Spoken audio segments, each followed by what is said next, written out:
O fim diante dos nossos olhos. Não foi apenas um império antigo.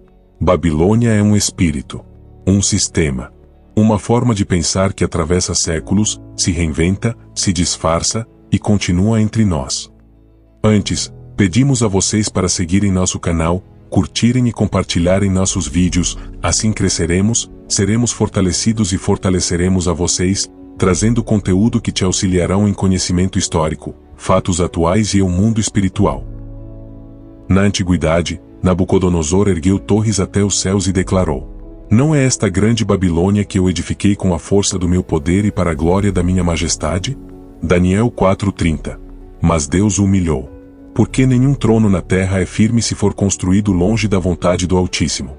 Foi nesse contexto, de exílio, idolatria, paganismo e opressão, que Daniel, um jovem cativo, começou a enxergar o invisível. Em sonhos e visões, Deus abriu cortinas do tempo e revelou o que os olhos naturais jamais poderiam compreender.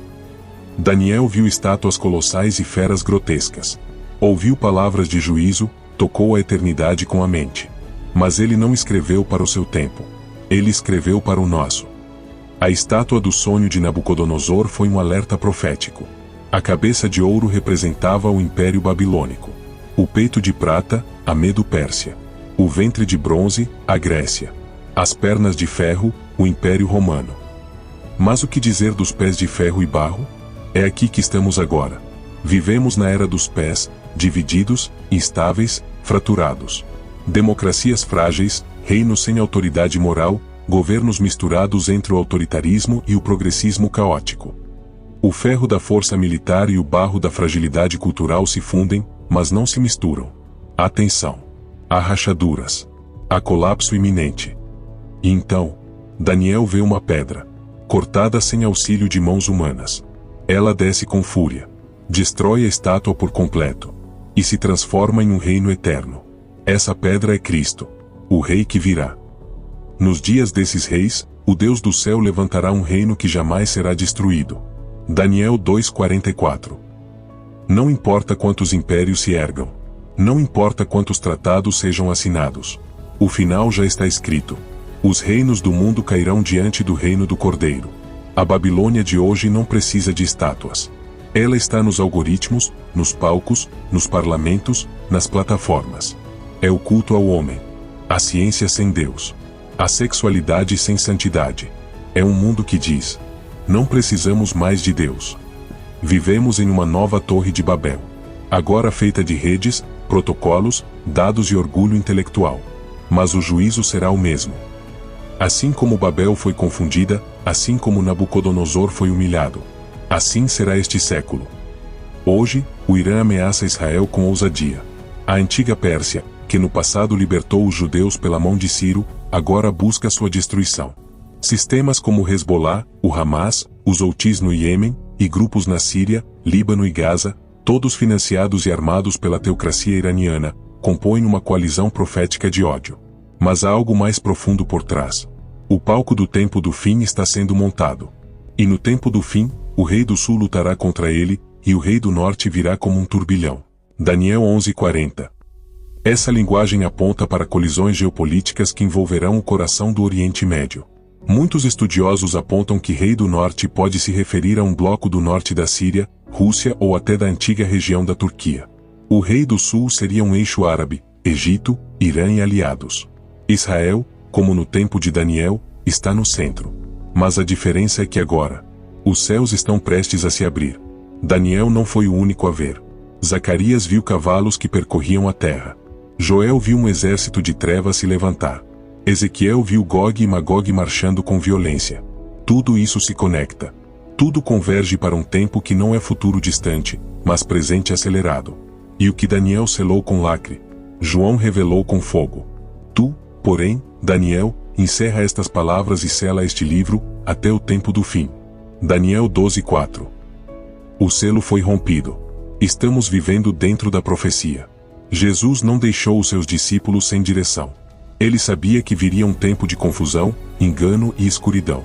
E por isso, em Mateus 24, ele se assentou no Monte das Oliveiras, diante de Jerusalém, e proferiu a mais poderosa pregação escatológica da história. Acautelai-vos, que ninguém vos engane. Mateus 24:4. Essa foi a primeira advertência. Antes de falar sobre guerras, pragas ou terremotos, Jesus falou sobre o engano. Porque o espírito do fim dos tempos não começa com destruição. Ele começa com sedução. Vivemos a era do engano refinado. A verdade foi relativizada. A Bíblia virou interpretação. A moral virou opinião. A fé virou opção espiritual entre muitas. A cultura moderna ama um Jesus poético, acolhedor, filosófico. Mas rejeita o Cristo que diz: Eu sou o caminho, a verdade e a vida. Ninguém vem ao Pai senão por mim. João 14:6. Este Cristo exclusivo, absoluto, soberano, é o que está voltando. Mas antes de sua volta, ele descreveu sinais, e todos eles estão ativos. Guerras e rumores de guerras. Nação contra nação, reino contra reino. Fomes e pestes. Terremotos em diversos lugares. Perseguições e escândalos. Multiplicação da iniquidade. E o amor de muitos, esfriando. Mas aquele que perseverar até o fim, esse será salvo. Mateus 24:13. Se você abrir os jornais, verá Mateus 24 em tempo real. Na Ucrânia, explosões. Em Israel, sirenes. Na faixa de Gaza, crianças choram.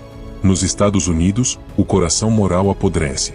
Na Europa, o paganismo antigo ressurge como espiritualidade moderna. Na América Latina, o cristianismo cultural se fragmenta entre heresias e modismos. Na África e Ásia, o sangue dos mártires ainda é derramado. A Bíblia nunca mentiu. O mundo já está em travo de parto. E o Filho do Homem, como previu, voltará em glória. Então aparecerá no céu o sinal do Filho do Homem, e todas as tribos da terra se lamentarão. Mateus 24:30. Mas nem todos lamentarão da mesma forma. Alguns chorarão de desespero. Outros, de alegria. Enquanto isso, o espírito do anticristo se manifesta. Não é apenas um homem futuro. É uma mentalidade que já atua. Um sistema sem Deus. Um governo sem Cristo. Uma religião sem cruz. Uma fé sem arrependimento. Uma salvação sem transformação. O apóstolo João declarou: O espírito do anticristo já está no mundo. 1 João 4:3. E Paulo alertou: Ninguém de maneira alguma vos engane, pois virá a apostasia, e será revelado o homem do pecado, o filho da perdição. Segundo a Tessalonicenses 2:3. Essa apostasia já começou. A besta descrita em Apocalipse 13 não virá do nada. Ela será fruto de um sistema já em construção. Um sistema de controle digital completo. Moeda única e centralizada. Vigilância total. Uniformização do pensamento. Supressão da verdade em nome do bem comum.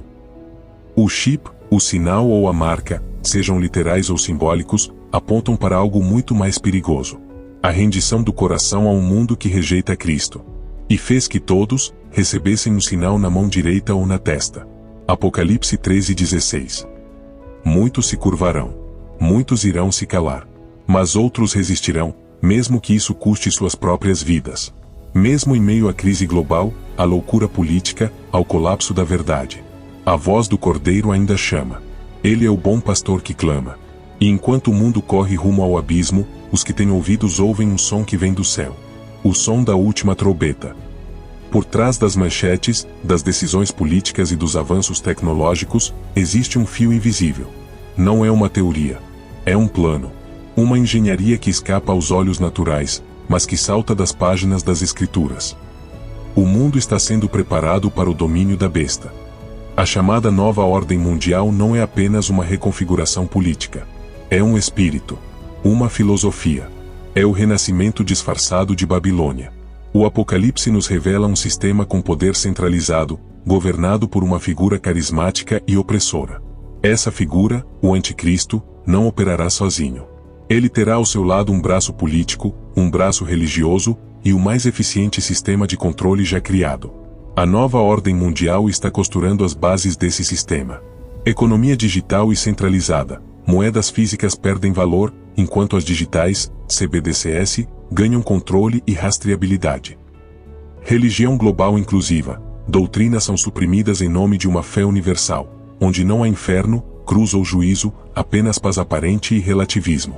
Controle social mascarado de segurança, vigilância por reconhecimento facial, indexação de dados biométricos, censura seletiva, punições digitais e dependência total da tecnologia. E foi-lhe dado poder sobre toda tribo, língua e nação. Apocalipse 13:7. O anticristo não chegará impondo tirania imediata. Ele chegará como resposta a um colapso. Como salvador global depois de guerras, fomes, pandemias, catástrofes e crises financeiras. E a maioria o aceitará de braços abertos.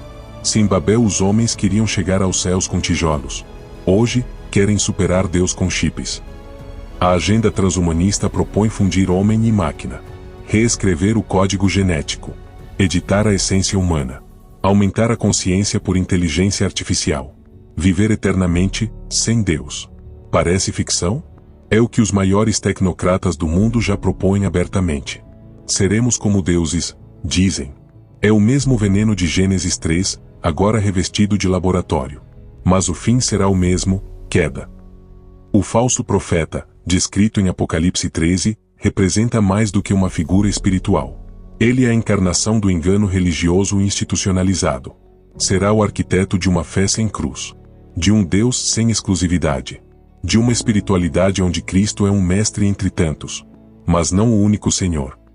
Essa religião será tolerante com tudo, menos com a verdade absoluta. E fez com que a terra e os que nela habitam adorassem a primeira besta. Apocalipse 13:12. Já vemos isso acontecendo. A cruz é retirada de escolas, mas altares pagãos são erguidos em nome da cultura. O nome de Jesus é censurado, enquanto todos os outros nomes são promovidos. Versículos são chamados de discurso de ódio. O evangelho está sendo suavizado para não ofender o mundo. Mas um evangelho que não confronta, não salva. A marca da besta será imposta. Não apenas como tecnologia, mas como decisão de lealdade. Para que ninguém possa comprar ou vender, senão aquele que tiver o sinal. Apocalipse 13:17. Não será apenas um selo físico, mas uma declaração espiritual. Será a aceitação de um sistema que rejeita a soberania de Deus. Será se curvar diante de um trono que não é o do Cordeiro. E aqui está o ponto mais sombrio. Muitos que hoje se dizem cristãos, se curvarão. Porque não estarão alicerçados. Porque não suportarão perder privilégios. Porque confundirão paz com conveniência. Mas haverá um remanescente. Haverá aqueles que, como os 3 hebreus diante da fornalha, dirão: não nos curvaremos. Você não precisa esperar para ver a besta. Ela já está entre nós, não como pessoa, mas como estrutura. Observe. Empresas boicotando cristãos. Censura seletiva contra valores bíblicos. Bancos bloqueando contas por crimes de opinião. Crianças sendo doutrinadas para odiar o cristianismo. As bases já estão lançadas. E o mundo está se ajoelhando, lentamente. Em meio a tudo isso, há uma visão em Apocalipse 14. O Cordeiro está em pé sobre o monte Sião. E com ele, os que não se contaminaram. Os que não se venderam. Os que não cederam. Eles cantarão uma nova canção. Uma canção que o sistema não pode silenciar. Em tempos de trevas, o céu procura luzes. Em tempos de caos, Deus procura uma voz. Em tempos de engano, o Espírito Santo procura uma noiva fiel. Ela não se mistura. Não se vende. Não se esconde. Ela brilha. A igreja verdadeira, descrita nas Escrituras, nunca foi maioria. Ela sempre foi remanescente. Quando o mundo inteiro se curvava a Nabucodonosor, apenas 3 homens permaneceram de pé. Quando Jezabel dominava Israel, apenas 7.000 joelhos não se dobraram. Quando Roma queimava os cristãos como tochas humanas, a igreja crescia como labareda santa. E nos nossos dias, não será diferente. Há uma separação acontecendo agora mesmo. Não visível aos olhos humanos. Mas nos céus, os anjos já distinguem trigo e joio. Nem todos que frequentam igrejas fazem parte da noiva. Nem todos os que pregam foram enviados. Nem todos os que cantam estão conectados ao trono. Deus está peneirando, refinando, purificando. A igreja verdadeira está sendo separada do sistema religioso apóstata. Ela não é perfeita, mas é leal. Ela ainda jejua, ainda ora, ainda teme. Ela não vive por aplausos. Ela vive por obediência. Conheço as tuas obras, tens pouca força, mas guardaste a minha palavra, e não negaste o meu nome. Apocalipse 3:8. Essa é a noiva de Filadélfia. A igreja da porta aberta. A igreja que escapará da hora da provação. Enquanto o amor de muitos esfria, a noiva queima. Ela não se escandaliza com a cruz, ela se apega a ela. Ela não dilui o arrependimento, ela o prega com lágrimas. Ela não busca entretenimento, ela busca santidade. E mesmo que seja perseguida, ela canta. Mesmo que seja silenciada, ela ora. Mesmo que seja esquecida pelo mundo, ela é lembrada pelo céu. E o Espírito e a noiva dizem, vem. Apocalipse 22:17. Essa é a voz que está subindo agora. A voz que corta os céus como um grito de guerra. O grito da noiva. Em muitas partes do mundo, a igreja já está sob fogo real. Na China, cristãos são presos por reunir-se em segredo. Na Coreia do Norte, Bíblias são contrabandeadas como diamantes. No Irã, homens e mulheres são executados por professarem a fé em Jesus. Na África, vilarejos são queimados enquanto irmãos morrem louvando. Esses são os mártires modernos, os santos desconhecidos pela mídia, mas celebrados pelo céu. E vi debaixo do altar as almas dos que foram mortos por causa da palavra de Deus. Apocalipse 6:9. Eles não negaram. Eles não voltaram atrás. Eles venceram não com espada, mas com fidelidade até a morte. Jesus contou a parábola das 10 virgens. Todas eram crentes. Todas esperavam o noivo. Mas só 5 tinham óleo suficiente. O óleo simboliza a unção, a vigilância, a intimidade com o Espírito. E quando o noivo chegou, não houve mais tempo para buscar. E, entrando o esposo, fechou-se a porta. Mateus 25:10. Estamos nesse exato momento da história. Alguns estão atentos. Outros, distraídos. Alguns guardam azeite em secreto. Outros vivem de aparência. Mas o noivo virá. E ele virá à meia-noite, no auge da escuridão. A noiva será a última resistência viva na terra. Ela enfrentará perseguições, zombarias, ataques ideológicos, censuras. Será acusada de intolerante, atrasada, fanática. Mas ela não recuará. Porque a noiva conhece o noivo. E ela o ama mais do que ama a própria vida. E eles o venceram pelo sangue do Cordeiro, pela palavra do seu testemunho, e não amaram a sua vida até a morte. Apocalipse 12:11. Ela sabe que o tempo é curto. Ela sabe que o rei está voltando. Ela sabe que a recompensa não está neste mundo. Por isso, ela segue. Mesmo que ninguém a aplauda. Mesmo que custe tudo. Ele virá. E não será um rumor. Não será simbólico. Não será uma metáfora. Será visível. Será audível. Será glorioso. A Bíblia não nos deixa dúvidas. Jesus voltará. E desta vez, não como servo sofredor, mas como rei vitorioso. A volta que rasgará o céu. E então verão o Filho do Homem vindo sobre as nuvens do céu, com poder e grande glória. Mateus 24:30. Os céus não suportarão permanecer fechados. O universo se calará. A terra estremecerá. Os anjos se posicionarão. A trombeta final soará. E então, o céu se abrirá. E aquele que foi zombado, cuspido, rejeitado, virá montado em um cavalo branco, com olhos como chamas de fogo, com a espada saindo da boca, com vestes manchadas de sangue, com o nome, Rei dos Reis e Senhor dos Senhores. E vi o céu aberto, e eis um cavalo branco, e o seu nome é Fiel e Verdadeiro. Apocalipse 19:11. Enquanto o céu se abre, a terra desmorona. Impérios caem. Governos colapsam. As Nações Unidas se calam. Os exércitos se dispersam. Os poderosos se escondem em cavernas, clamando por morte. E os reis da terra se esconderam nas cavernas, e disseram: Cai sobre nós, montes. Escondei-nos da face daquele que está assentado no trono. Apocalipse 6:15-16. O anticristo e o falso profeta, antes idolatrados, agora serão expostos, humilhados, destruídos. E foram lançados vivos no lago de fogo que arde com enxofre. Apocalipse 19:20. A besta será calada. O dragão será acorrentado. A mentira será queimada. E a verdade reinará. O apóstolo Pedro escreveu: Os céus passarão com grande estrondo, e os elementos ardendo se dissolverão, e a terra e as obras que nela se queimarão. 2 Pedro 3:10. Nada resistirá. Nenhuma estrutura política. Nenhuma tecnologia. Nenhum sistema econômico. Tudo será destruído. para que um novo reino comece. Depois do juízo, virá o reino. Um reino sem corrupção, sem morte, sem lágrimas, sem dor. E vi um novo céu e uma nova terra, e ouvi uma grande voz do céu dizer: Eis o tabernáculo de Deus com os homens. Apocalipse 21:3. Jesus reinará por 1000 anos. E depois, para sempre. O trono será dele. A cidade será dele. A glória será dele. E os que venceram reinarão com ele. Mas até que ele venha, a graça ainda está disponível. O sangue ainda purifica. A cruz ainda salva. Hoje, a porta está aberta. Mas quando o rei vier, ela se fechará. E muitos, que ouviram e adiaram, chorarão com amargura. Naquele dia, muitos me dirão: Senhor, Senhor, e eu lhes direi: Nunca vos conheci. Mateus 7:22-23. O Apocalipse nos mostra um momento inquietante.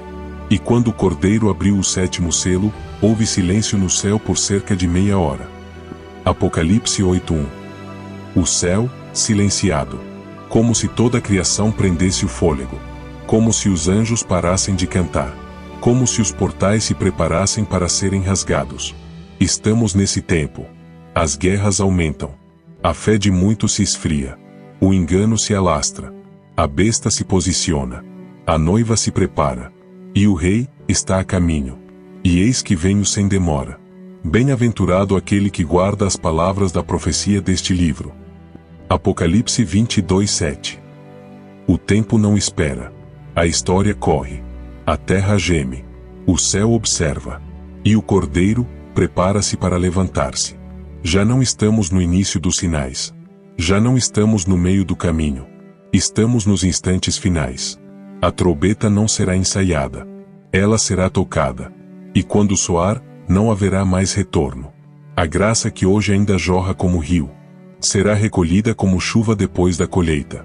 A porta que hoje está aberta, será trancada, como a de Noé. A voz que hoje clama: Vinde a mim, ecoará como juízo: Apartai-vos de mim. E então, não será mais tempo de crer. Será tempo de colher aquilo em que se creu, ou se rejeitou. Se você chegou até aqui, não foi acaso. O Espírito Santo está gritando no silêncio da sua alma. Esse texto não é apenas uma leitura. É um espelho profético. Um altar. Um campo de batalha interno. Um chamado do céu. Deus não quer impressionar você. Ele quer salvar você. O apelo não é religioso. É eterno. O que está em jogo não é sua reputação. É sua eternidade. Leia. Pare. Sinta. Responda com a alma. Você realmente conhece o Cristo que está voltando, ou apenas o Cristo que criaram para agradar o mundo? Aquele que vem reinar exige rendição total, e não um aceno superficial.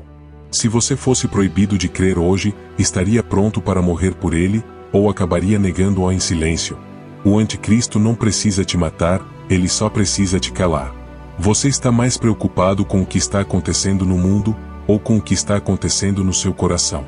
Porque o juízo começa pela casa de Deus. Se a trombeta soasse agora mesmo, você seria arrebatado, ou continuaria tentando decidir se acredita? O tempo para se decidir é antes da trombeta. Você vive como quem ama a vinda do noivo, ou como quem teme perder o mundo? Porque quem ama a sua vinda, vive com os olhos no céu, e os pés no altar. Você ainda está respirando. Ainda há tempo. Ainda há graça. Mas ouça com atenção. A próxima página da história será escrita com fogo, com luz, com glória, com a descida do Rei. E quando ele vier, todo olho o verá, e toda língua confessará. Mas nem todos serão salvos. Hoje é o tempo aceitável. Hoje é o dia da salvação. Levante-se. Arrependa-se. Consagre-se. Porque o fim está diante dos nossos olhos. E o Eterno está batendo a porta.